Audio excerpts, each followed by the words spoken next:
Macam saya baca tadi, yang baca masa sujud.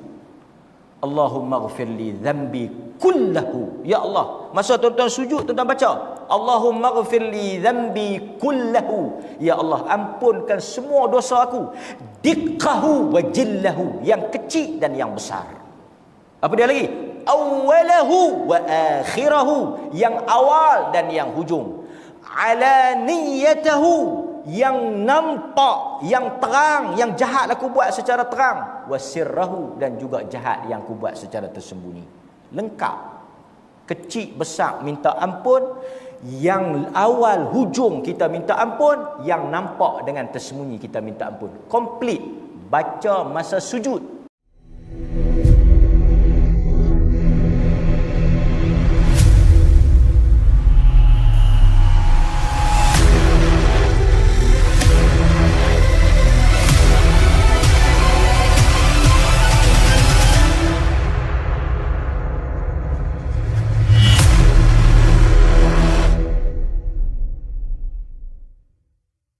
Kata Abu Musa al-Asy'ari, kita nak tutup sikit. Kata Abu Musa al-Asy'ari, dia kata, kana lana amanan dhahaba ahaduhuma wa huwa kaunur rasul sallallahu alaihi wasallam fina.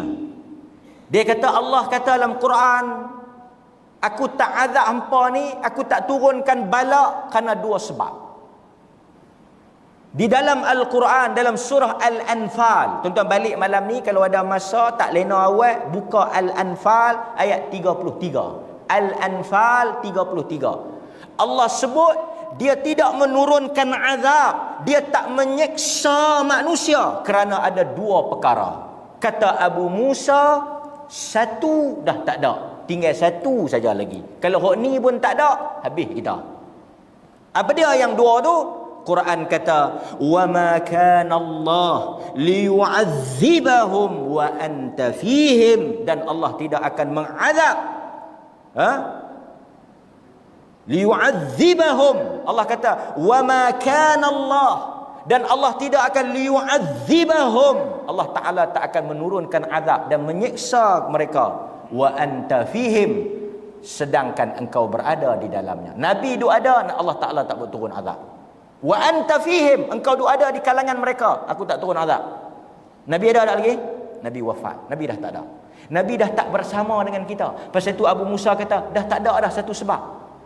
Kemudian Allah kata, wa ma kana Allah mu'adzibahum wa hum yastaghfirun, aku tidak akan mengazab mereka selama mana mereka beristighfar kepada aku. Jadi ada dua benda Allah Ta'ala tak azab kita. Satu, kerana Nabi berada, hidup bersama-sama dengan kita. Yang kedua, kerana kita istighfar. Kata Abu Musa, satu tu dah tak ada dah. Nabi yang ada hanya satu saja. Tapi kalau satu tu pun kita tak buat, maka turunlah azab kepada kita. Apa dia? Istighfar. Maka tuan-tuan, kita menyeru dalam kesempatan kuliah pada malam ini, yang kita akan masuk di dalam bulan Ramadan, dan saya pasti sebahagian daripada kita semua boleh kata insya-Allah akan bangkit pada waktu sahur di penghujung malam. Bila kita bangkit untuk makan tu, satu sebahagian daripada sunnah memang kita bangkit makan. Tuan-tuan, gunalah kesempatan itu untuk istighfar. Apa sahaja istighfar yang tuan-tuan tahu, Sayyidul istighfar, istighfar Ali, istighfar Abu Bakar. Bila kita sebut istighfar Ali, istighfar Abu Bakar ni maksudnya istighfar yang Nabi ajak kat depa tu, bukan istighfar depa, istighfar yang Nabi ajak. Abu Bakar tanya Nabi, nak baca apa? Nabi kata, Allahumma inni zalamtu nafsi zulman katsira la yaghfiru dhunuba illa anta. Ya Allah, aku menzalimi diri aku. Aku menzalimi diri aku dengan kezaliman yang begitu banyak. Tidak ada yang mengampunkan dosa aku melainkan engkau. Warhamni, kasihanilah aku. Sesungguhnya engkau, innaka antal ghafurur rahim, kau maha pengampun lagi maha pengasih. Nabi ajak ke Abu Bakar. Abu Bakar amal. Kita ambil waktu. Diajar oleh manusia yang paling mulia kepada manusia yang paling baik. Kita amal waktu. Habis minta orang kata istighfar yang paling baik, istighfar siapa? Istighfar Abu Bakar.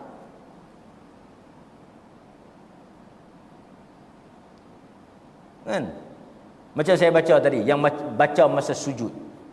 Allahumma ghfir li dhanbi kullahu. Ya Allah, masa tuan-tuan sujud, tuan-tuan baca, Allahumma ghfir li dhanbi kullahu. Ya Allah, ampunkan semua dosa aku, diqqahu wa jillahu, yang kecil dan yang besar. Apa dia lagi? Awwalahu wa akhirahu, yang awal dan yang hujung. Alaniyatahu, yang nampak, yang terang, yang jahat aku buat secara terang. Wasirrahu, dan juga jahat yang aku buat secara tersembunyi. Lengkap. Kecil besar minta ampun, yang awal hujung kita minta ampun, yang nampak dengan tersembunyi kita minta ampun. Komplit. Baca masa sujud. Apa lagi yang tuan-tuan nak baca? Masa macam tahiyat, sebelum tahiyat, Allahumma ghfirli ma qaddamtu wa ma akhartu. Ya Allah, aku minta ampun hak lama-lama dulu dengan hak yang kemudian. Apa lagi? Wa ma asrartu wa ma a'lantu, apa yang aku buat secara tertutup, tersembunyi, belakang orang aku buat jahat, tolong padam.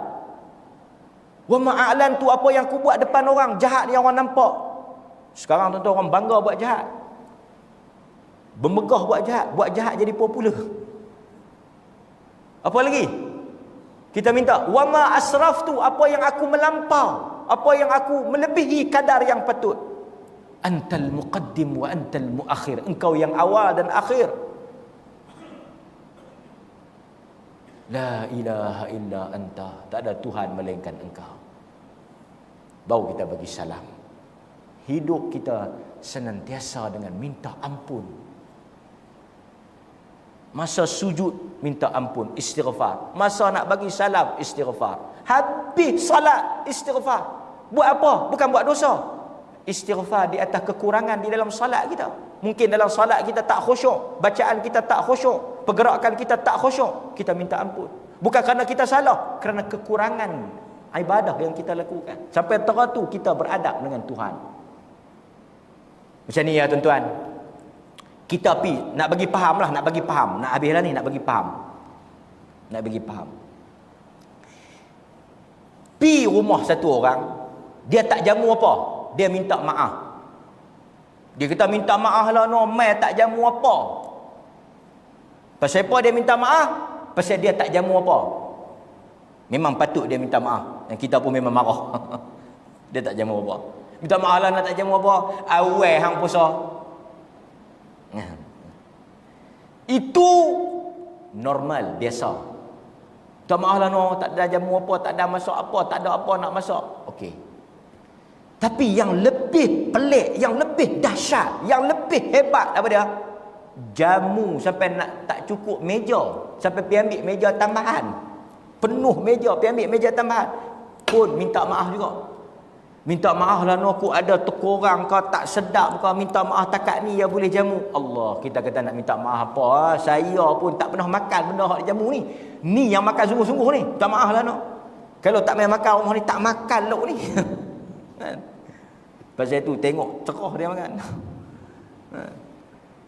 Dia minta maaf kat kita pasal apa? Di atas kok-kok lah masakan tu korang. Jamu tu pun besar tuh dah. Dah jamu pri pula tu. Minta maaf lah aku ada tak kena kurang garam ke apa. Hebat.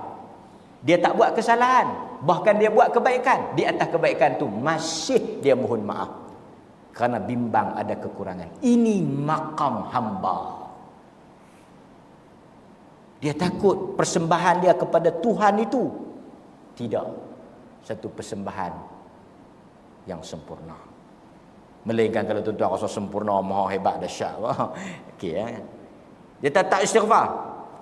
Semayang saya tak ada cacat. Full mah. Sakan. Insan, hamba. Kita tahu kadar salat. Saya tahu kadar salat saya. Tuan-tuan tahu kadar salat tuan-tuan. Kita tahu terang mana salat kita. Kita malu. Astaghfirullah. Ampunlah di atas kurangnya salat ini.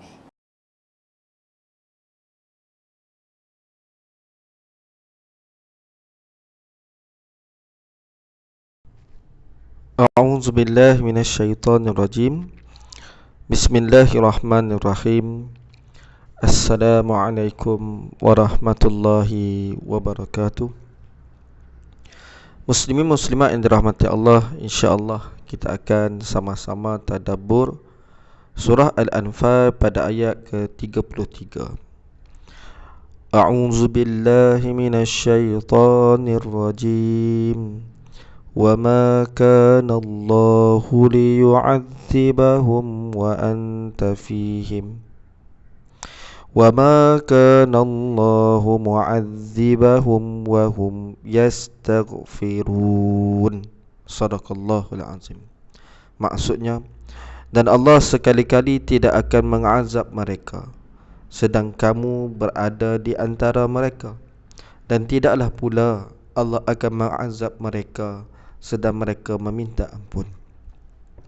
Muslimin muslimat dirahmati Allah, insya-Allah marilah sama-sama kita manfaatkan pada waktu ini dengan tadabbur ayat ke-33 daripada surah Al-Anfal, insya-Allah. Melihat kepada tafsir ayat, pada ayat wa ma kana Allahu liyu'adzibahum wa anta fihim, dan Allah sekali-kali tidak akan mengazab mereka sedang kamu berada di antara mereka. Tafsirannya yakni kamu ada di antara mereka wahai Muhammad. Maksudnya kalimah anta yang ada pada ayat ini adalah merujuk kepada Nabi Muhammad sallallahu alaihi wasallam. Kerana selama kamu di antara mereka, maksudnya selama mana kamu berada bersama ataupun berada di tempat tersebut, yakni bersama dengan orang musyrikin. Maksud di sini ialah waktu Nabi masih berada di Mekah, maka mereka berada dalam penangguhan turunnya azab. Maksud kata, bukan Allah tak mahu turunkan azab, tetapi Allah tangguh azab. Disebabkan apa? Disebabkan Rasulullah sallallahu alaihi wasallam ada bersama dengan mereka. Azab yakni azab yang memusnahkan mereka kesemua sekali. Manakala sambungan ayat wa ma kana Allahu mu'adzibahum wa hum yastaghfirun, dan tidaklah pula Allah akan mengazab mereka sedang mereka meminta ampun. Diriwayatkan bahawa mereka ketika mana melakukan tawaf di Baitullah mengatakan, kami memohon ampunanmu ya Allah. Ada ulama tafsir yang berpendapat bahawa makna pada ayat ini adalah seandainya mereka termasuk di kalangan orang-orang yang beriman kepada Allah dan memohon keampunannya, nescaya Allah tidak akan mengazab mereka. Baik.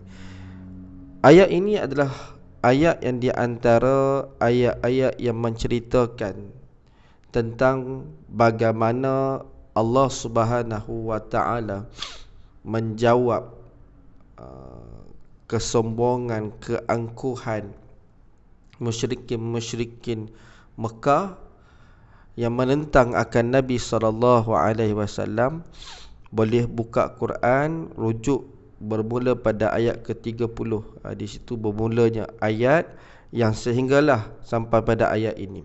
Untuk lebih kita faham, perlulah kita melihat kepada asbabun nuzul, sebagaimana yang disebut oleh Ibnu Jarir At-Tabari meriwayatkan dari Ibnu Abbas radhiyallahu an bahawa kaum musyrik melakukan tawaf di Baitullah dan mereka berkata, labbaika la syarikalah, labbaik, yang bermaksud aku penuhi panggilanmu, tidak ada sekutu bagimu. Lalu Nabi SAW bersabda, sungguh, maksud kata mengiyakan apa yang dia berkata itu. Kemudian mereka berkata, la syarikalak illa syarikun huwa laka tamlikuhu wa ma malak. Tidak ada sekutu bagimu selain sekutu yang engkau memilikinya dan ia miliki. Dan berkata, ghufranak, ampunanmu ya Allah kami minta. Maka Allah turunkan ayat ini, yakni ayat ke-33 surah Al-Anfal ini, wa ma kana Allahu liyu'adzibahum wa anta fihim wa ma kana Allahu mu'adzibahum wa hum yastaghfirun. Ibnu Abbas berkata lagi pada mereka ada dua keamanan, yakni pada ayat ini. Keamanan pertama ialah disebabkan adanya Nabi SAW, dan keamanan yang kedua adalah disebabkan istighfar mereka. Namun Nabi SAW telah pergi, yakni telah wafat. Kini Nabi telah wafat dan cuma yang masih tetap ada ialah istighfar. Mudah-mudahan kita cuba untuk tadabbur akan ayat ini, apa yang boleh memberi kesan, boleh beri bekas kepada hati kita, insya-Allah. Sebagaimana kita melihat kepada ayat ini turun adalah disebabkan penentangan musyrikin Mekah terhadap Nabi SAW sekian lama, kan? Bila mana Nabi berdakwah di kota Mekah, bermulalah di sana penentangan demi penentangan daripada orang-orang Mekah terhadap Nabi SAW. Dan juga merujuk kepada ayat ini serta keangkuhan Abu Jahal yang mencabar turunkan azab kepada mereka sekiranya apa yang disampaikan oleh Nabi ini adalah benar. Muslimin muslimat yang dirahmati Allah, boleh saya nak jelaskan bahawa ayat ini adalah ayat yang kita kena faham situasinya. Situasinya begini. Bagaimana ketika itu, yakni musyrikin Mekah dalam keadaan kebingungan, kan? Kalau kita rujuk dalam surah An-Naba, kan, sememangnya mereka ni tak boleh terima apa yang disampaikan oleh Nabi SAW kepada mereka. Disebabkan itu berlakulah penentangan demi penentangan, kan, sehinggalah bila mana disebutkan pada ayat ke-33 ini, Allah turunkan ayat ini adalah disebabkan apa? Disebabkan yang disebut pada ayat sebelum itu. Masing-masing boleh rujuk pada surah Al-Anfal ayat 32, yakni ayat sebelum pada 33.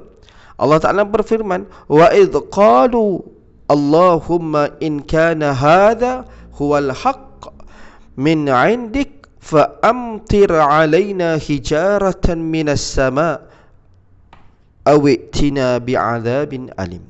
Dan ingatlah ketika mereka, yakni orang musyrik, disebut dalam riwayat, para ulama tafsir mengatakan yang cakap ni adalah Abu Jahal, berkata, ya Allah, jika betul Al-Quran ini dialah yang benar di sisi engkau, maka hujanilah kami dengan batu dari langit, atau datangkanlah kepada kami azab yang pedih. Muslimin muslimat boleh bayang tengok, kan? Sebenarnya memang kata-kata itu adalah kata-kata yang mengundang kemurkaan Allah, dan on the spot Allah boleh menurunkan azab kepada mereka. Bagaimana dahulunya tentera Abraha, tentera bergajah ingin memusnahkan Kaabah, Allah boleh datangkan burung ababil melontarkan batu daripada neraka, habis hancur berkecai. Takkanlah Allah tak boleh mengazab kepada orang kafir Quraisy yang terang-terangan di dalam kota Mekah itu sendiri? Sudah tentu boleh, tetapi apa yang disebutkan, sebab itulah inilah penyebab turunnya ayat ke-33. Allah kata apa? Wa ma kana Allahu liyu'adzibahum wa anta fihim. Dan Allah Ta'ala tidak sesekali akan mengazab mereka sedangkan kamu berada di antara mereka. Jelas sekali, antara sebab tak turun azab itu bukan sebab Allah tak marah pada mereka, bukan sebab Allah tak mau mengazab mereka, tetapi disebabkan adanya baginda Nabi sallallahu alaihi wasallam. Muslimin muslimat yang dirahmati Allah, ini perkara yang pertama yang sama-sama kita dapat fikir sejenak. Ya Allah, berbahagialah mereka di kalangan orang-orang yang beriman, baik muhajirin maupun ansar, di kalangan sahabat yang bertemu dengan Nabi SAW, walaupun mereka diuji begitu teruk, diuji dengan penentangan, diuji dengan pengusiran, diuji dengan kematian, diuji dengan pembunuhan, tetapi mereka ini adalah orang-orang yang dipilih oleh Allah Subhanahu wa taala, yakni yang beriman kepada Allah dan Nabi sallallahu alaihi wasallam. Hebatnya mereka, untungnya mereka bertemu dengan Nabi sallallahu alaihi wasallam.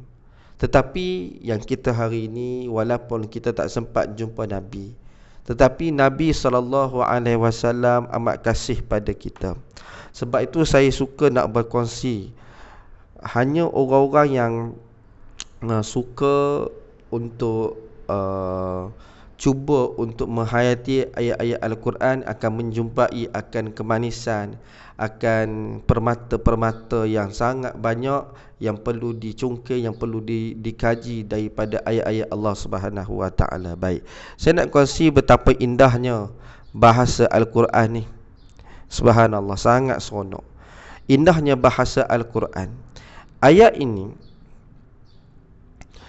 terdiri daripada dua bahagian. Bahagian yang pertama iaitu wa ma kana Allahu liyu'adzibahum wa anta fihim. Ini bahagian pertama, yang mana Allah tidak akan sesekali mengazab mereka. Sebab apa? Sebab Nabi ada bersama dengan mereka, yakni bersama dengan orang-orang musyrikin Quraisy yang berada di Mekah. Jadi Allah tangguh azab kepada musyrikin Mekah disebabkan adanya Nabi di antara mereka. Sesungguhnya azab merupakan tanda kemurkaan Allah disebabkan dosa manusia. Namun asbab daripada Nabi SAW. Siapa Nabi? Kalau kita buka dalam surah Al-Anbiya ayat 107, Allah sebut dengan jelas, wa ma arsalnaka illa rahmatan lil alamin. Dan tiadalah kami mengutus kamu melainkan untuk menjadi rahmat bagi semesta alam, seluruh alam. Disebabkan rahmat Allah Subhanahu wa taala yang tercurah pada Nabi sallallahu alaihi wasallam dan seluruh alam ini, kita mendapat kasih sayang Allah Subhanahu wa taala, termasuklah juga mereka orang-orang kafir yang kuat yang menentang akan Allah Subhanahu wa taala. Dan jelas terbukti akan kasihnya Nabi sallallahu alaihi wasallam terhadap kita, terhadap umatnya. Sebagaimana ketika pulang daripada Taif, kalau kisah Taif ni semua orang dah pernah mendengarnya, dan juga pasti ada yang menitiskan air mata, yang bagaimana baginda Nabi sallallahu alaihi wasallam mengharungi saat-saat kesedihan, dan ditambah lagi kesedihan bila mana mereka di kalangan Bani Thaqif yang berada di Taif telah melakukan perbuatan-perbuatan yang menyebabkan luka-luka pada Nabi, bukan setakat luka luaran, bahkan luka dalaman. Namun kasihnya Nabi sallallahu alaihi wasallam, sebagaimana yang disebut dalam hadis, Nabi berdoa kepada Allah ketika mana dalam perjalanan pulang daripada Taif, Allahumma hdi qaumi fa innahum la ya'lamun. Ya Allah, berilah petunjuk hidayah kepada kaumku, sesungguhnya mereka tidak mengetahui. Sepatutnya bukan itu pada sudut pandang kita sebagai manusia biasa. Kalaulah kita dianiaya, dizalimi, dan tiba-tiba diberi peluang untuk kita membalasnya, boleh jadi kita akan balas serupa ataupun lebih teruk daripada apa yang telah mereka lakukan. Tapi apa yang dibalas oleh Nabi SAW ialah rahmat, kasih sayang, kelembutan hati Nabi SAW. Namun begitu, penangguhan azab ini kita kena faham dari sudut bahasa, ianya tidak kekal. Kenapa? Sebagaimana dijelaskan pada ayat, liyu'adzibahum. Allah guna kalimah itu adalah fi'il mudhari', yu'adziba, yakni kalimah fi'ilnya fi'il mudhari'. Ia membawa maksud tidak berkekalan, sebab ianya fi'il mudhari' ni dia adalah fi'il yang berkait dengan masa, bertempoh, sedang berlaku ataupun akan berlaku. Ayat ni ialah menunjukkan tentang tempoh adanya Nabi sallallahu alaihi wasallam. Maksudnya apa? Allah tidak akan sekali-kali menurunkan azab. Kenapa? Sebab Nabi berada di situ. Bila mana Nabi tidak ada di situ, maka Allah akan turunkan azab. Sebab itu sebahagian ulama tafsir berpendapat setelah Nabi SAW berhijrah ke Madinah, Allah timpakan azab kepada mereka, yakni musyrikin Mekah. Antaranya azab-azab yang mereka timpa ialah mereka kalah besar dalam peperangan Badar Al-Kubra. Ramai di kalangan mereka pemimpin-pemimpin, pembesar-pembesar Quraisy yang mati dalam perang Badar. Bahkan kini muslimin muslimat yang dirahmati Allah, ni bagi kita, Nabi SAW sudah lama wafat. Kita tak mungkin, mustahillah bagi kita untuk mendapat keistimewaan sebagaimana para sahabat radhiyallahu anhum ajma'in. Namun hari ini kita ada mendapat banyak keistimewaan lain walaupun tak sempat jumpa Nabi. Marilah sama-sama kita memperbanyakkan selawat. Mudah-mudahan dengan selawat kita ke atas Nabi SAW, di akhirat nanti Nabi SAW mengenali kita sebagai umatnya kerana selawat-selawat kita, dan juga layak untuk mendapat syafaatnya. Jelas sebagaimana dalam surah Al-Ahzab ayat 56, Allah Ta'ala berfirman, Innallaha wa malaikatahu yusalluna ala nabi ya ayyuhalladzina amanu sallu alaihi wa sallimu taslima. Sesungguhnya Allah dan malaikat-malaikatnya berselawat untuk Nabi. Wahai orang-orang beriman, berselawatlah kamu untuk Nabi dan ucapkanlah salam penghormatan kepadanya. Mudah-mudahan dalam bulan Ramadan Al-Mubarak ini lebih-lebih lagi untuk kita lipat gandakan selawat kita ke atas Nabi SAW. Kenapa? Dalam satu hadis Nabi SAW, Nabi bersabda, Man shalla alayya salatan sallallahu alaihi asyra salawatin. Barang siapa yang selawat ke atas aku sekali, maka Allah akan selawat ke atasnya. Maksud Allah memberi rahmatnya, keampunannya kepada orang yang berselawat itu sebanyak 10 kali selawat. Subhanallah. Bahkan yang kedua pada ayat ini yang saya sebut tadi ialah pada ayat wa ma kana Allahu mu'adzibahum wa hum yastaghfirun. Dan Allah tidak akan sesekali mengazab mereka wahum, sedangkan mereka beristighfar. Maksudnya Allah takkan mengazab mereka sebab apa? Sebab mereka sentiasa beristighfar kepada Allah Subhanahu wa taala. Jadi manakala kepada sesiapa yang ingin mendapat jaminan daripada Allah, selamat daripada azabnya, beristighfarlah, memohonlah keampunan darinya. Kerana jelas dinyatakan dalam ayat ini adalah keindahan bahasa ya. Tadi pada ayat yang pertama Allah menggunakan fi'il mudhari' li yu'adzibahum. Tapi pada bahagian yang kedua ini Allah menggunakan kalimah isim, iaitu mu'adzibahum. Bila kalimah isim, ia bersifat kekal. Maksudnya sebagaimana kita memohon ampun dari Allah, pasti kita selamat dari azab siksanya. Bahkan bukan itu sahaja, pelbagai kurniaan Allah akan tercurah kepada mereka yang sentiasa beristighfar kepadanya. Muslimin muslimat yang dirahmati Allah, disebutkan dalam beberapa riwayat bahawa Nabi SAW bersabda, aku beristighfar sebanyak 70 kali setiap hari. Maksudnya Nabi SAW pun 70 kali dalam keadaan dirinya itu maksum, terpelihara daripada sebarang dosa dan juga maksiat. Istighfarnya 70. Ada riwayat lain yang menyebut 100 kali, bahkan ada yang menyebut sehingga 1000 kali. Bagaimana istighfar kita kepada Allah Subhanahu wa taala? Dalam surah Hud ayat ke-90 Allah Taala berfirman, wastaghfiru rabbakum thumma tubu ilaih inna rabbi rahimun wadud. Dan mohonlah ampun kepada Tuhanmu, kemudian bertaubatlah kepadanya, sesungguhnya Tuhanku Maha Penyayang lagi Maha Pengasih. Dan begitu juga jelas sebagaimana disebutkan dalam surah Nuh ayat 10 hingga ayat 12. Allah Ta'ala berfirman, فَقُلْ تُسْتَغْفِرُوا رَبَّكُمْ إِنَّهُ كَانَ غَفَّارًا يُرْسِلِ السَّمَاءَ عَلَيْكُمْ مِدْرَارًا وَيُمْدِدْكُمْ بِأَمْوَالٍ وبنين ويجعل لكم جنات ويجعل لكم أنهارا. Sehingga aku berkata kepada mereka, pohonlah keampunan kepada Tuhan kamu, sesungguhnya Dia Maha Pengampun. Sekiranya kamu berbuat demikian, Dia akan menghantar hujan lebat mencurah-curah kepada kamu, dan Dia akan memberikan kamu harta yang banyak beserta anak pinak, dan Dia akan mengadakan bagi kamu kebun-kebun tanaman, serta mengadakan bagi kamu sungai-sungai yang mengalir di dalamnya.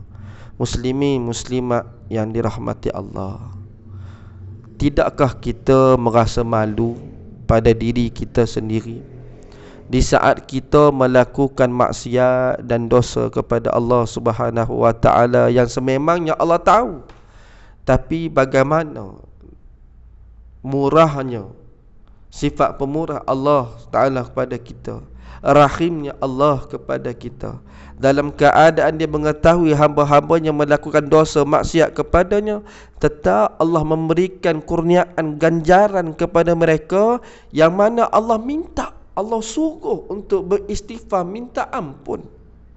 Sepatutnya kita ni yang buat maksiat sedar diri yang kita perlu minta ampun, bukannya disuruh oleh Allah Ta'ala untuk kita ni minta ampun.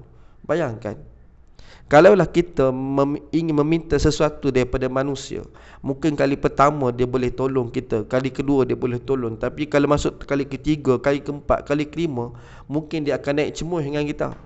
Dia pun tak mau tengok muka kita dah, asyik-asyik dia. Tapi ni tidak. Allah Ta'ala sangat suka bagi mereka yang meminta-minta. Jadi mintalah ampun pada Allah Subhanahu wa Ta'ala. Dan sememangnya pelbagai nikmat-nikmat yang tercurah kepada mereka yang beristighfar kepada Allah Subhanahu wa Ta'ala. Dan jelas bagaimana disebutkan lagi dalam satu riwayat hadis Nabi sallallahu alaihi wasallam, an Abdullah bin Abbas qala qala Rasulullah sallallahu alaihi wasallam, man lazima al-istighfara ja'alallahu lahu min kulli hammin faraja wa min kulli dhiqin makhraja wa razaqahu min haitsu la yahtasib. Daripada Abdullah bin Abbas, dia berkata Rasulullah sallallahu alaihi wasallam bersabda, barang siapa yang melazimi membaca istighfar, Allah akan jadikan dari setiap kesedihan itu kelonggaran, yakni kelapangan, dan dari setiap kesempitan, yakni jalan keluar, dan memberi rezeki kepadanya dari arah yang tidak disangka-sangka. Mudah-mudahan dengan sedikit perkongsian ini memberikan kebaikan, memberi manfaat dan menyentuh hati kita untuk agar kita menjadi orang yang sentiasa beristighfar dan juga berselawat ke atas Nabi sallallahu alaihi wasallam. Jadi hanya sekadar itu, yang kurang lemah semua adalah kelemahan saya mohon maaf. Mudah-mudahan kita dapat manfaat. Wallahu alam bissawab.